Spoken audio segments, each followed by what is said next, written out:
Alright, hi Chad here with Screen Medic, here to show you how to remove your window screen. First off, you're going to open your window, as this one's already open. The next part is we're going to slide open the storm window. Just slide that straight across. On the screen, we're going to start at the top. We're going to push over on the screen frame and pull down on the tab, and that's going to release it, and you can pull that in, and then you can release that. On the bottom, sometimes these do get a little stuck here, but you're going to, again, push over on the side and then pull up on the tab, and the screen will come in. Now that I got the screen in, you're going to slide it across there.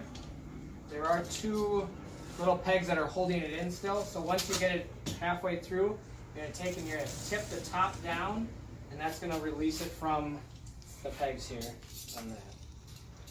If you do have any questions or concerns or problems getting them out, feel free to give us a call at 612-232-7378, or you can email us at theteam@screenmedic.com. Alright, so now that we have the window screen fixed, I'm going to show you how to put it back in. So we're going to pretty much go reverse of how we took it out. So we're going to take it at an angle. We're going to make sure that there's a peg here and a peg on the bottom. We're going to start by putting the bottom peg in, the track, and then the top, we're going to line that up against there. Now that they're equally in there, we're going to push that across and push that in. And then we're going to start at the bottom by pulling the tab up and setting that into the window. And then same with the top, we're going to pull that tab down and push it into the window.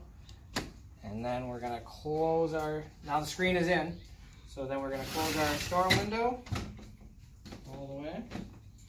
And then we're going to close our other window, lock it, and we're all set.